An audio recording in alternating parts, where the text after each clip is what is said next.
Welcome to the Trump Breaking News Network, your daily source for up-to-the-minute Trump news. Join us today and every day. Here's today's news. This is TBNN. Even if everything James Comey is claiming is true, there is still no evidence that Trump is guilty of any crime. By Tyler Durden. Democrats are hoping that the testimony that former FBI Director James Comey will deliver on Thursday will be enough to take Donald Trump down for good. Comey released a written preview of his testimony on Wednesday, and it was obviously intended to draw even more attention to what is already being described as the most highly anticipated congressional hearing in decades. CNN is breathlessly declaring that James Comey just went nuclear on Donald Trump, and Texas Democratic Representative Al Green is already planning to draft articles of impeachment even though the testimony hasn't even happened yet. Unfortunately for those that would like to see Trump go, even if every single thing that James Comey is claiming is true, and that is a very big if, there is still no evidence that Trump is guilty of any crime. There are many other things that we could discuss, but the core of this case is going to come down to a conversation that Trump and Flynn had on February 14th. Former FBI Director James Comey said President Donald Trump asked him to drop the agency's investigation into former National Security Advisor Michael Flynn. "I hope you can see your way clear to letting this go, to letting Flynn go. He is a good guy. I hope you can let this go," Comey said Trump told him in an Oval Office meeting on February 14th. The Democrats think that they can nail Trump to the wall with this. According to former White House ethics czar Norman Eisen, this testimony by Comey is the equivalent of the Nixon tapes. Eisen compared the news revealed in Comey's testimony to former President Richard Nixon's secret recording of his phone calls and meetings at the White House when he was in office, which eventually played a role in his resignation. "This moves us into the same realm as Nixon's obstruction, maybe worse," he continued. "This is the equivalent of the Nixon tapes. We are headed into very, very choppy waters." And CNN's senior legal analyst Jeffrey Toobin seems to be convinced that what Trump did was clearly obstruction of justice. "There is a criminal investigation going on of one of the president's top associations. He gets fired, he is under investigation, and the president brings in the FBI director and says please stop your investigation," said CNN senior legal analyst Jeffrey Toobin. "If that isn't obstruction of justice, I don't know what is," Toobin said. I don't know what law school Toobin attended, but he is clearly wrong on this point. There are several federal statutes that could apply in this case, but the most important one is 18 U.S.C. Section 1505. In order for obstruction of justice to be proven under 18 U.S.C. Section 1505, there are a number of elements that must be clearly established.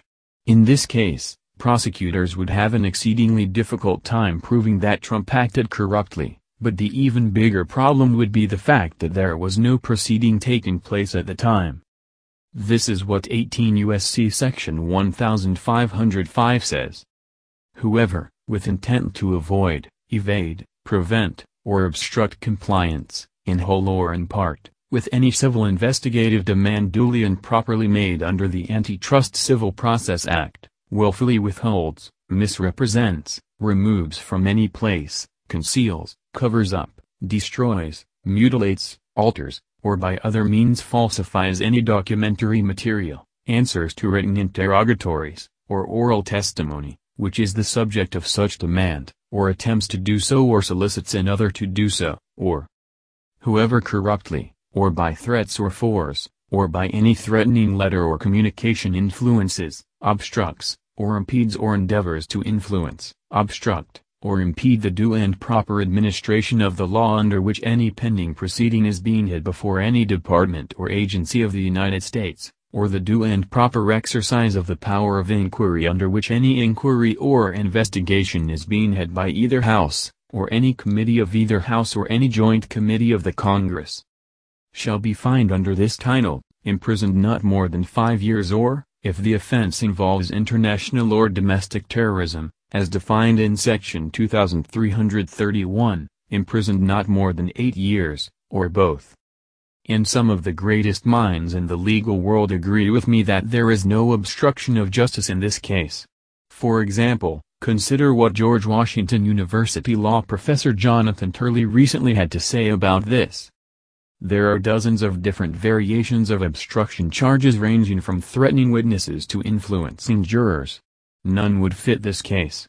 That leaves the omnibus provision on attempts to interfere with the due administration of justice. However, that still leaves the need to show that the effort was to influence corruptly when Trump could say that he did little but express concern for a longtime associate. The term corruptly is actually defined differently under the various obstruction provisions, but it often involves a showing that someone acted with the intent to secure an unlawful benefit for oneself or another. Encouraging leniency or advocating for an associate is improper but not necessarily seeking an unlawful benefit for him. Then there is the question of corruptly influencing what? There is no indication of a grand jury proceeding at the time of the Valentine's Day meeting between Trump and Comey. Obstruction cases generally are built around judicial proceedings, not Oval Office meetings.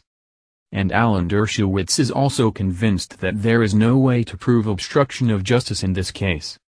Finally, there is the allegation of obstruction of justice growing out of President Trump's firing of FBI Director James Comey and his alleged request to Comey to let it go with regard to his fired National Security Advisor Michael Flynn. None of this, in my view, rises to the level of criminal obstruction, because all of the president's actions were within his constitutional and statutory authority.